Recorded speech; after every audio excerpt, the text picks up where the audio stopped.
وأكرمنا بالتقوى وجملنا بالعافية. اللهم أخرجنا من ظلمات الوهم وأكرمنا بنور الفهم، وافتح علينا بمعرفة العلم وحسن أخلاقنا بالحلم، واجعلنا ممن يستمعون القول فيتبعون أحسنه. الحمد لله رب العالمين. Alhamdulillah, bersyukur kita kepada Allah Subhanahu wa taala yang memberi kepada kita limpah kurnia dan nikmat serta taufik daripada Allah, mengizinkan kita berada pada malam ini bagi meneruskan lagi daripada kitab Qawaidul Aqaid karana Imam Hujjatul Islam Abu Hamid Al-Ghazali. Imam Ghazali rahimahullah ta'ala seorang yang tidak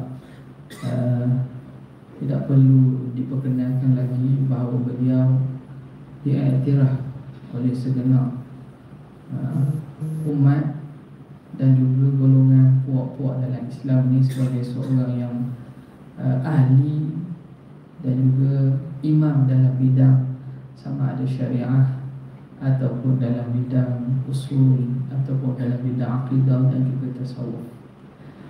Jadi kitab yang kita baca ini adalah salah satu daripada tulisan Imam Ghazali rahimahullah. Dan bersempena malam ini juga kita berada pada malam-malam 10 Zulhijjah, yang mana kita berada pada malam 9 Zulhijjah, yang esoknya kita disunatkan untuk berpuasa. Kerana Nabi SAW menyebut dalam satu hadis, Sawmu Arafah ahtasibu ala Allahi an yukaffira sanatan madiyah wa sanatan muqbilah.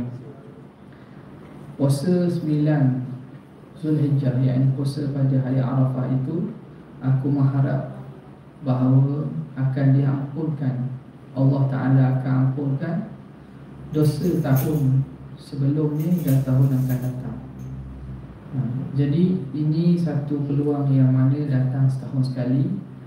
Sama-sama kita berazam untuk mengambil peluang ini, dan kerajaan negeri Terengganu kita dengan langkah yang proaktif baik memberikan cuti pada esok hari. Itu satu peluang yang memudahkan kita untuk sama-sama beribadat dan mengambil peluang keemasan ini. Menyambung pada kitab kita ini, kita sampai kepada makna kalimah yang kedua dah. Qala al-mu'allif rahimahullah wa nafa'ana bihi wa bi'ulumihi fid darain amin ya rabbal alamin. Makna al-kalimati tsaniyah وهي الشهادة للرسول صلى الله عليه وآله وصحبه وسلم. Makna kalimah yang kedua iaitu penyaksian kerasulan baginda Nabi sallallahu alaihi wasallam. Wa annahu ta'ala ba'atha an-nabiyyal ummiyyal qurasyiyya Muhammadan sallallahu alaihi wa alihi wa sahbihi wa sallam birisalatihi ila kaffatil arabi wal ajam wal jinni wal ins, bahawa sesungguhnya Allah Subhanahu wa ta'ala telah mengutuskan Muhammad sallallahu alaihi wa alihi wa sallam, seorang nabi yang ummi berbangsa Quraisy, membawa risalahnya kepada seluruh orang Arab dan Ajam, jin dan manusia. Yang pertamanya, Imam Ghazali rahimahullah ta'ala di sini ingin menerangkan tentang pengertian dan himpunan makna yang ada pada syahadah yang kedua. Syahadah kedua, iaitu Muhammadur Rasulullah, iaitu kerasulan, penyaksian tentang kerasulan Nabi, kerasulan Muhammad, yang mana akan dibincangkan nanti. Jadi apa itu dan siapakah itu Nabi sallallahu alaihi wasallam? Nabi ini disifatkan sebagai annahu ta'ala ba'athan nabiyya. Makna di situ berlaku proses pengutusan. Nabi bawa wahyu bukan daripada diri Nabi. Tugas para Nabi ni sebagai penyampai. Tukang siapa saja, postman, delivery. Nah, Nabi hanya menyampaikan, bukan dibawa daripada diri baginda sendiri. Sebagaimana dalam Al-Quran Allah Ta'ala menyebut, وَمَا يَنْطِقُ عَنِ الْهَوَىٰ إِنْ هُوَ إِلَّا وَحْيٌ يُوحَىٰ. Dan tiadalah Muhammad itu bertutur dengan hawa nafsunya. Dia tidak lain hanyalah wahyu yang diwahyukan. Dalam ayat lain Allah Ta'ala berikan lagi ayat yang mana sebagai satu bentuk ancaman, walau taqawwala alaina ba'dal aqawil la akhadnahu bil yamin thumma laqata'na minhu alwatin. Tuhan kata, walau taqawwala alaina, anda kata Muhammad itu mereka-reka perkara ke atas kami, la akhadnahu bil yamin, kami akan akhadnahu bil yamin, maknanya kami akan kerjakan dia lah. Maksud kalau akhadna bil yamin, Allah Ta'ala akan gunakan kekuatannya untuk menghapuskan. Akhadnahu bil yamin, Tuhan akan kerjakan, akan seksakan. Gitulah akhadna bil yamin, yamin kekuatan. Kami akan kenakan kepada dia kekuatan kami. Thumma laqata'na minhu alwatin, dan kami akan putuskan awak tekuk. Cabaran tu. Dan satu ancaman. Maknanya Nabi sendiri dalam Al-Quran ada ayat yang mengancam Nabi kalau Nabi SAW berkata-kata perkara yang bukan Tuhan kabur. Ini antara bukti yang menjadi hujah bahawa Quran ni bukan hak Nabi. Kalau Quran ni hak Nabi betul, tak ada ayat yang mana nak mengancam diri dia sedemikian. Tiba-tiba ada ayat yang mana boleh ancam Nabi sedemikian. Maknanya kalau Muhammad ada buat perkara yang kami suruh, dia reka wahyu-wahyu tu rekaan dia, kami akan bunuh dia, kami akan matikan dia, kami akan kenakan dia, tunjukkan dia kekuatan kami. Nampak? Dan Nabi tak buat lah. Cuma maknanya ayat ini dibaca sampai sekarang. Ancaman ini Allah Ta'ala sebut. Andai kata Quran ini datang daripada mulut Nabi, yang datang daripada Nabi sendiri ke, takkan orang nak buat sesuatu yang nak memberi ancaman pada diri dia sendiri. Maka pertamanya kita kena faham annahu ba'athan nabi. Allah Ta'ala ni utus Nabi. Makna Nabi ni ialah utusan Allah Ta'ala, bukan dia lantik diri dia sendiri. Ada Rasul Melayu tu dia lantik diri dia. Bila kena charge di mahkamah, saya letak jawatan jadi Rasul. Tak. Letak jawatan ni apa ni? Letak jawatan apa ni? Tak jawatan menteri, tak jawatan tu tak apa lah. Ni Rasul ni bukan kerja pilihan daripada seseorang. Bukan pilihan daripada seseorang. Walam takun nubuwatun muktasabah walau raqa fil khairi a'la aqabah. Dan tidak adalah kerasulan itu boleh diusahakan. Nak usaha pun tak boleh. Kita nak usaha nak jadi Nabi rasa dia dah tak ada mampu. Nak jadi Rasul lah, kita berusaha nak jadi Rasul. Duduk berzikir banyak-banyak, ibadat banyak-banyak, sungguh-sungguh tinggal mujahadah diri, takkan sampai.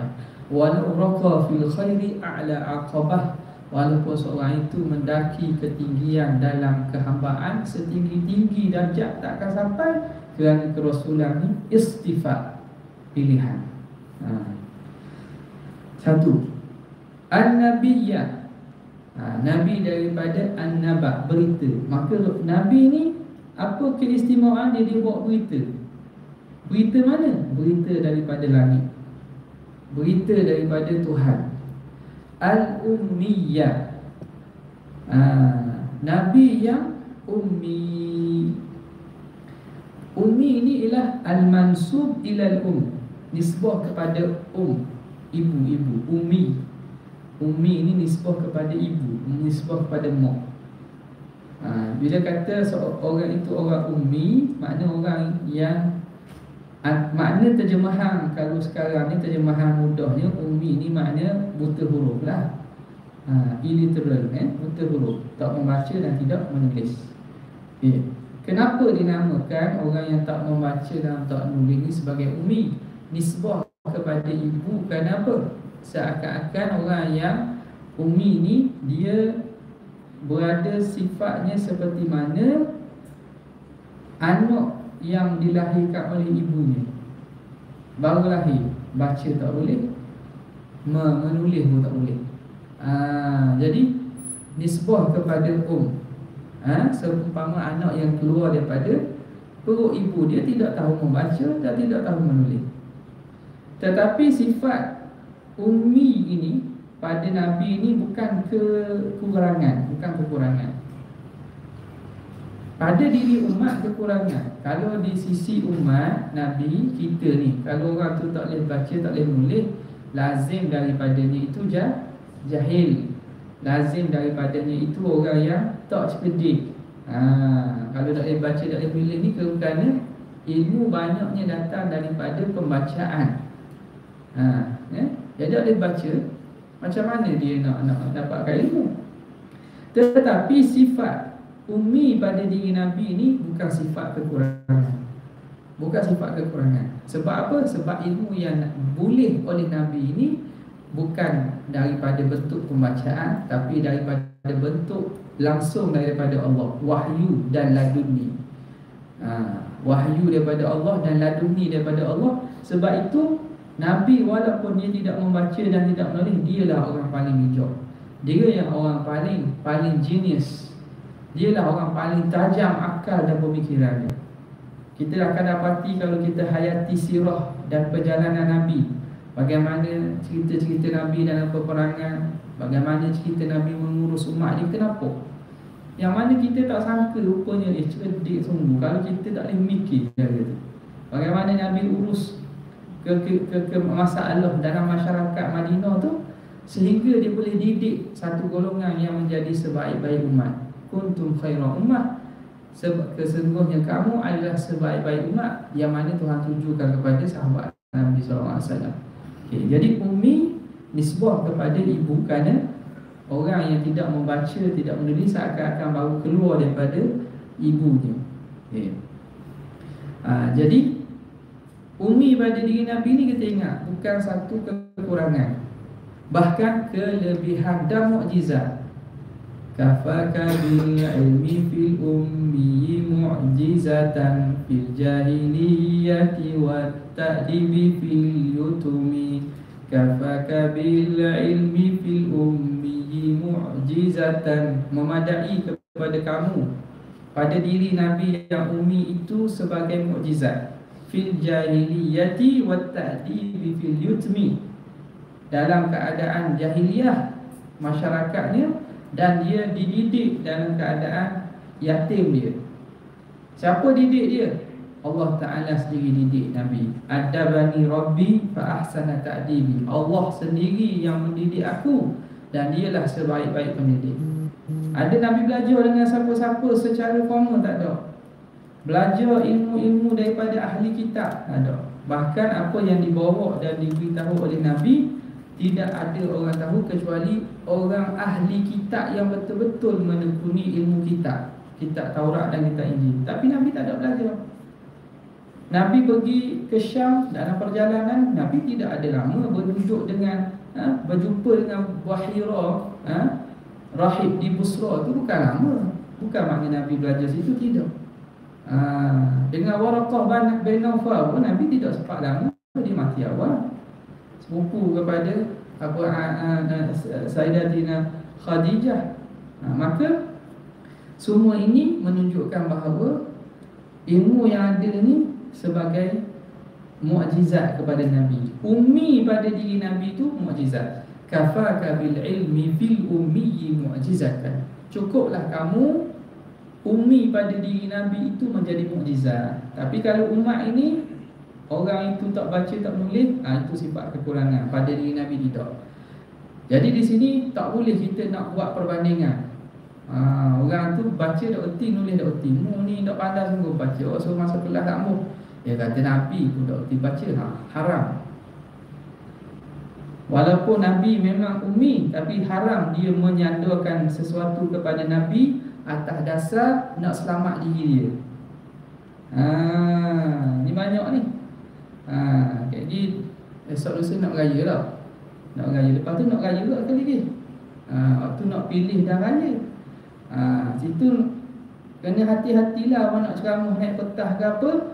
Jangan guna benda-benda yang boleh menyebabkan berlaku kerosakan dan juga bahaya pada akidah kita. Tipu, dusta. Kata Nabi pun dusta.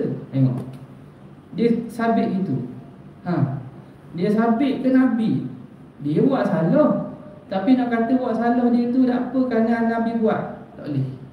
Haram. Kalau dia tahu haram dia buat gitu, bukan itu menyebabkan keluar daripada ribqatul Islam, daripada Islam. Jadi kalau dia jahil tu dosa besar tu, kena taubat tu. Nampak? Samalah. Janji, mukir janji. Nah, kata Nabi pun ada mukir janji. Mana boleh kata gitu? Mana boleh kata gitu? Kita buat salah tu salah dah. Kenapa nak kaitkan dengan Nabi, kemudian menuduh dengan tuduhan yang tidak betul, dengan tafsiran bahawa benda yang dibuat tu macam Nabi buat tu. Haram buat betul. Ni, samalah keadaannya. Kalau orang tu dikata mu ni tak pandai baca, tak pandai menulis, dia pun kata Nabi pun tak pandai baca dan menulis, tak boleh. Perbuatan tu haram. Maknanya kalau ada qadi yang menjalankan hukum, dia boleh berhak untuk ambil orang ni takzir, kena hukuman. Hukuman takzir, watang ke, berjaga ke apa.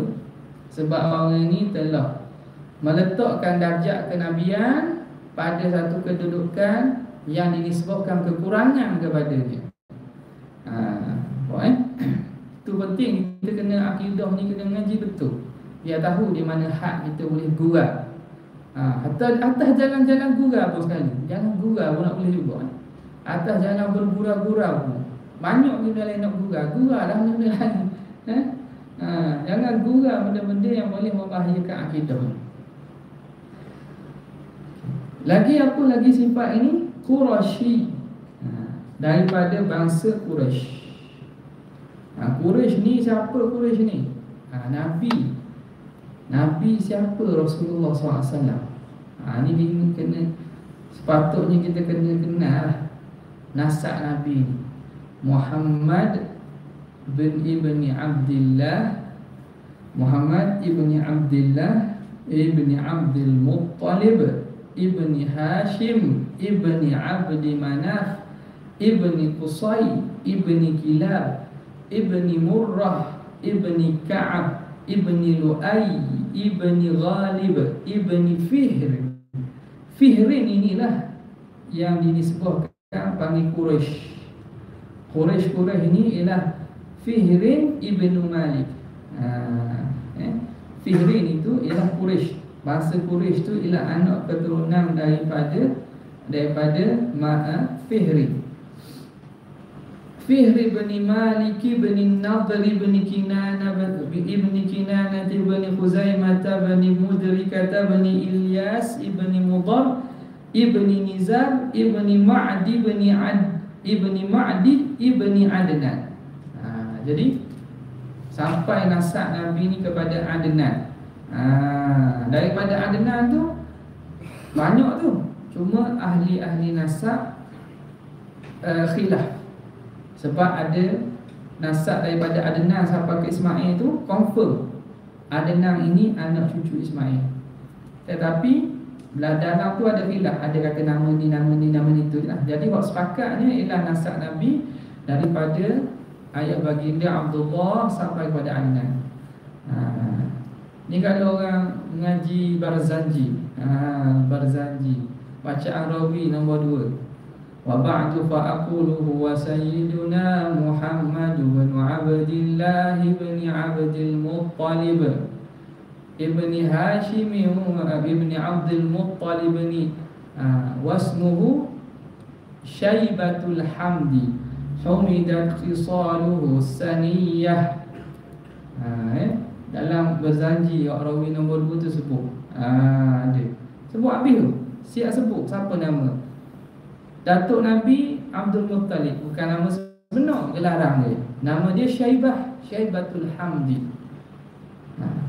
Ibn Abdul Muttalib bin Hashim. Hashim namanya Amru. Kenapa dinamakan Hashim? Sebab dia yang menghancurkan daging-daging untuk pergi makan ke orang mari ziarah Baitullah Kaabah. Yang dia cerita belaka tu. Jadi Barzanji orang Melayu duk baca tu, ada orang yang marah kata bid'ah. Dalam tu ajar apa tu? Barzanji tu ajar sirah Nabi tau. Jadi orang tak faham, orang duk main lagu je. Lagu aja. Molek lah. Tidak salah tu. Kalau tahu makna, lagilah molek. Rupanya dalam tu dia cerita sirah Nabi. Tahu keturunan Nabi sampai ke ada nama datuk moyang Nabi ni, nama sebenar sebab apa. Ibnu Qusay. Kenapa nama Qusay? Hidup jauh. Dia daripada bilad Qudha'ah. Di Pulau Syam tu. Jauh dia duduk. Lepas tu barulah datuk nenek bila tahu bahawa dia ni anak kepada kilat, bawa balik ke Mekah balik. Jadi itu kisah-kisah itu wajarlah untuk kita tahu. Sebab apa?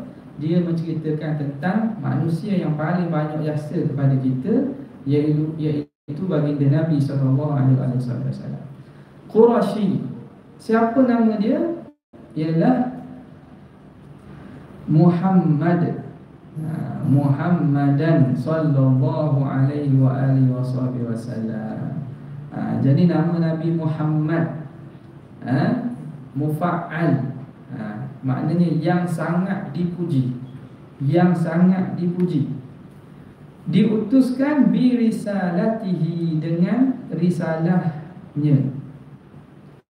Kepada siapa? Ila kafatil Arab, kepada sekalian orang Arab, wal ajam, dan juga sekalian orang ajam. Jadi bangsa ni dibagikan kepada bangsa Arab, yang keduanya bangsa ajam. Ajam ni maknanya selain Arab lah, yang tidak betul-betul dengan bahasa Arab dipanggil orang ajam. Orang ajam. Al-wal jinni wal ins, dan juga jin serta manusia. Jadi risalah Nabi ini bukan sekadar kepada manusia saja, tapi jin juga ialah antara orang yang diutuskan kepada mereka baginda Nabi SAW. Sebab itu jin ni ada hak Islam, ada hak tak Islam. Ada hak mulhid, etis, ada hak sembah Tuhan banyak pun ada. Sebab apa? Sebab mereka ni bukanlah juga macam manusia. Bezanya manusia ni lahir nak jadi mukallaf tu, dia kena masa lama untuk balik tak? Daripada proses ni kecil, lepas tu kanak-kanak dewasa balik tu. Jin ni beranak balik dulu dah. Maknanya dia beranak tu besar lah. Tak tahulah kerana kena tanya lah jin. Dia beranak tu jadi besar teguh ke kerana. Tapi maknanya ulama kata mereka ni sejak daripada lahir telah mukallaf dah. Mungkin beranak tu jadi besar dan reti teguh. Kita tak boleh ada binatang jenis gitu dah. Ada binatang jenis gitu, beranak tu baik je boleh berlari dengan mak dia. Boleh berlari. Kita tak boleh. Mana boleh beranak boleh berlari? Tak jalan tak boleh. Ada binatang tu baik pada mak dia, sekejap-kejap dia boleh berlari ikut mak dia. Jadi proses pembesaran ni makhluk Tuhan ni berbeza. Tak boleh punya makanan lah mana. Ni boleh ikut makan dengan mak dia pula. fanasakha bi syar'ihi syara'i'a illa ma qarrara. Kemudian kata Imam Ghazali rahimahullahu ta'ala, fanasakha, semua syariat dimansuhkan dengan syariatnya, melainkan beberapa perkara yang ditakdirkan olehnya sahaja. Seterusnya pengarang rahimahullahu ta'ala menyebut bahawa Nabi SAW ni Allah Ta'ala menasahkan dengan syariat Nabi Muhammad asy-syara'i'ah, syariat-syariat lain termansuh, tak diguna dah, illa ma qarrara, kecuali apa yang Tuhan tetapkan saja. Jadi contoh syariat nikah kahwin yang ada pada umat dahulu, batal tu, ikut syariat Nabi. Apa lagi berkaitan dengan perkara-perkara, contohnya harta peperangan dalam perang, tak pakai hak syariat Nabi, dapat jadi ghanimah. Illa ma qarrara, kecuali apa yang Tuhan kekalkan dan takrirkan, Tuhan iktiraf dia. Ada beberapa perkara yang Tuhan kekalkan persyariatan itu sampai kepada syariat Nabi pun ada juga. Antaranya ni kita musim haji ni, syariat Nabi Ibrahim dengan Nabi Ismail ialah haji. Jadi haji ni syariat tu berterusan sampai kepada zaman Rasulullah. Pada sebelum Nabi dibangkit menjadi Nabi dan Rasul, penduduk Mekah ni dia buat haji juga. Orang-orang Arab yang ada di tanah Arab ni datang ke Mekah sebab mereka tahu ibadat haji ni ibadat yang lama yang diwarisi oleh nenek moyang mereka, Nabi Ibrahim dan Nabi Ismail. Cuma mereka tambah-tambah dan reka-reka. Sepatutnya wukuf di Arafah, dia wukuf di Muzdalifah. Wukuf di Muzdalifah. Jadi Nabi SAW masa sebelum dilantik jadi Nabi dan Rasul, Nabi ikutlah kaum dia ini melakukan ibadat-ibadat manasik haji, perbuatan haji ni Nabi buat. Cumanya masa Nabi nak berwukuf tu, kenderaan Nabi tu, unta yang Nabi tunggang tu, orang lain duduk di Muzdalifah, unta Nabi ni pergi depan. Dia pergi depan, dia pergi depan masuk pasar Arafah. Maknanya Allah Ta'ala jadikan kenderaan Nabi ni, masa belum nanti Nabi itu dah tunjukkan bahawa ibadat yang sebenarnya ialah wukuf bukan di Muzdalifah, wukufnya ialah di Arafah. Maka unta Nabi ni ke depan masuk di kawasan Arafah. Illa ma qarrara, kecuali apa yang Allah Ta'ala tetapkan.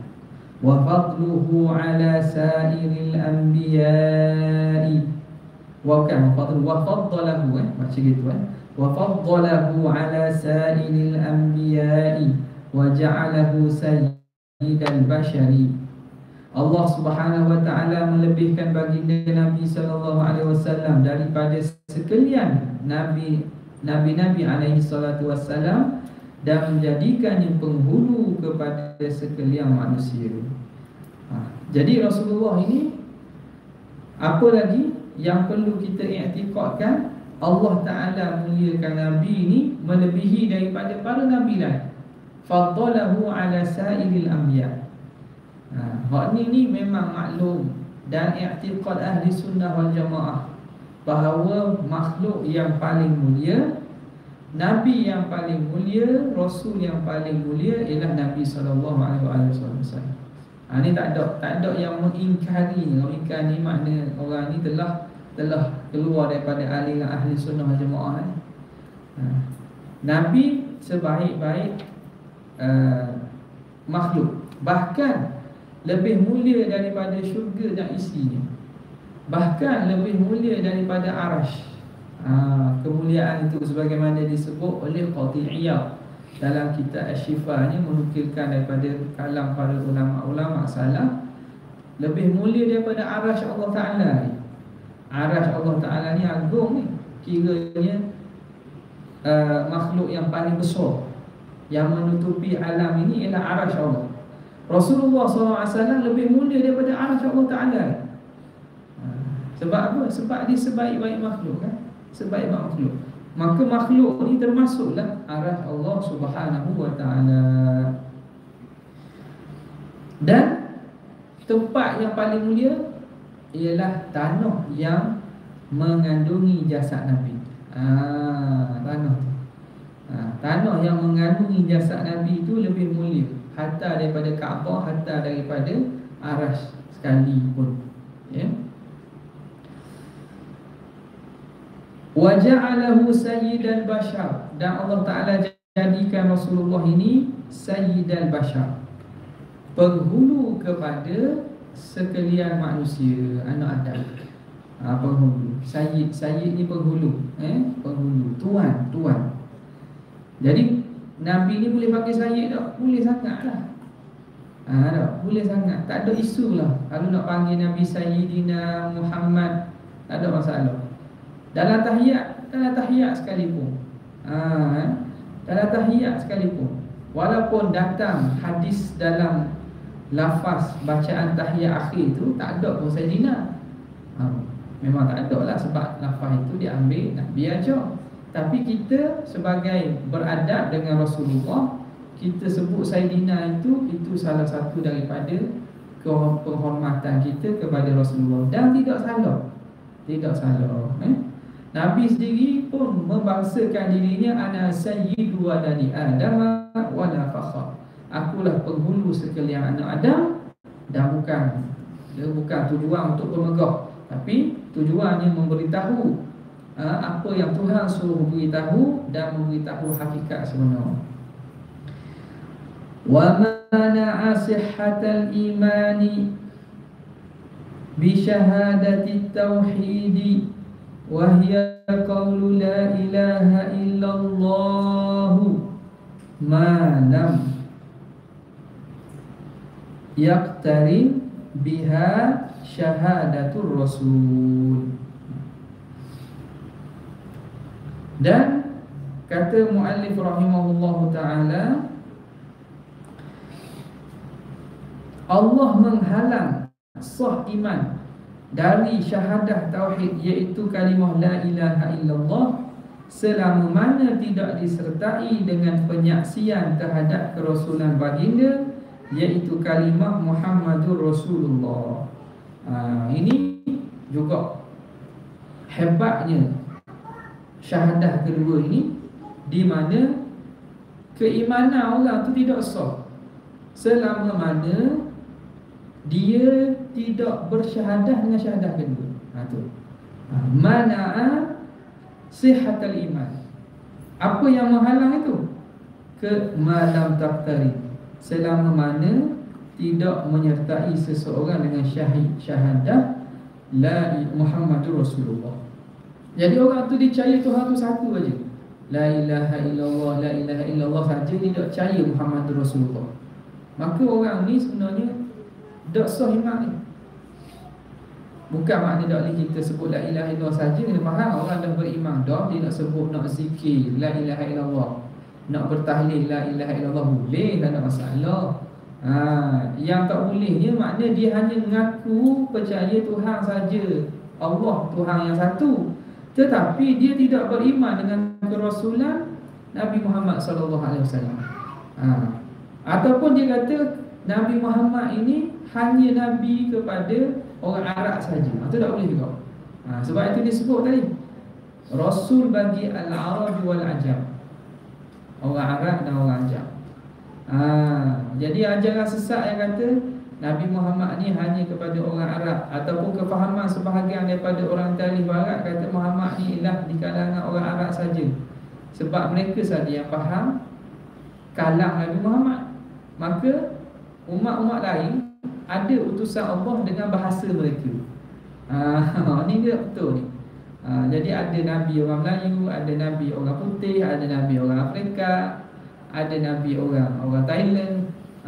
Ni fahaman yang sesat lagi menyesatkan. Nabi walaupun diutus dengan bahasa Arab, tetapi dakwahnya kepada seluruh umat, sama ada orang Arab ataupun orang bukan Arab. Maka dengan itu keimanan hanya sah dengan pengakuan kepada kerasulan Nabi SAW. Fa'alzamal khalqa tasdiqahu fi jami'i ma akhbara bihi minad dunya wal akhirah. Wa alzamal khalqa, maka Allah mewajibkan makhluk tasdiqahu, membenarkan Nabi fi jami'i ma akhbara anhu, pada semua perkara yang Nabi ceritakan daripada Allah, fi dunya wal akhirah, berkaitan dengan perkara dunia dan berkaitan perkara akhirat. Allah mewajibkan kita kena percaya belaka hak Nabi bawa, sama ada perkara berkaitan dunia ataupun perkara berkaitan akhirat.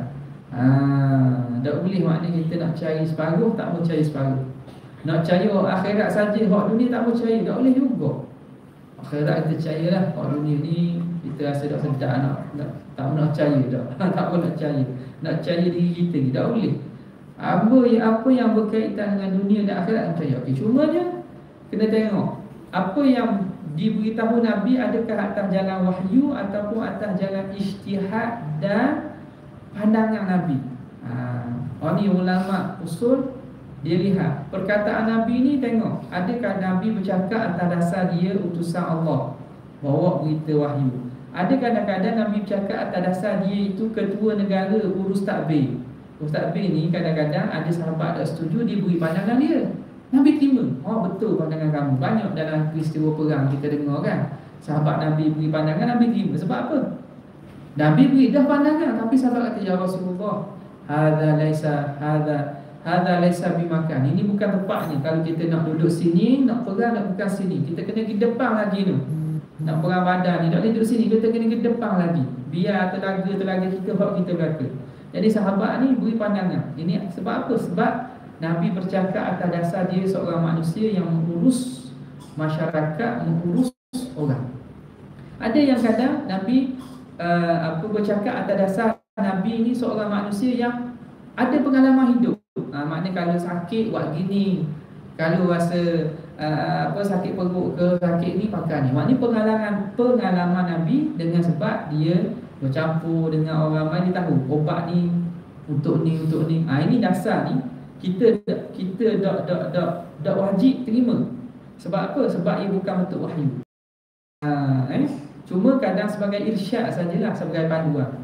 Dan antara ni lah katanya, kita kata hikmat dan saranan Nabi yang berkaitan dengan obat-obatan, penyakit. Ini termasuk daripada pengalaman Nabi tentang kehidupan dan cara merawat sakit-sakit ni. Sebab itu Nabi kalau ada orang sahabat ni sakit, Nabi suruh pergi. Amr bin Kaldah, seorang orang jahiliah, tapi dia ni tabibul Arab, terkenal sebagai tabib. Orang panggil doktor pakar lah. Doktor pakar orang Arab. Nabi kata kita ambil dia. Sebab apa? Sebab dia mahir dalam ni. Maka perkara yang berkaitan bukan dengan wahyu tu, itu tengok Nabi beritahu atas dasar nasihat, pandangan, ataupun Nabi beritahu atas dasar perkara-perkara itu wajib dituruti, ataupun perkara yang kalau daripada Allah itu mesti dan tidak boleh ditolak. Wallahu ta'ala a'la wa a'lam. Sekadar itulah untuk kali ini. InsyaAllah kita akan bertemu pada tahun baru. Baru dah. Tahun baru ke akhir tahun. Akhir tahun, tahun Zulhijjah. Akhir tahun Zulhijjah, insya-Allah taala. Selamat beribadat pada hari Arafah esoknya, dan selamat menyambut Aidil Adha. Semoga Allah taala menerima amalan kita. Wabillahi taufiq. Assalamualaikum warahmatullahi wabarakatuh.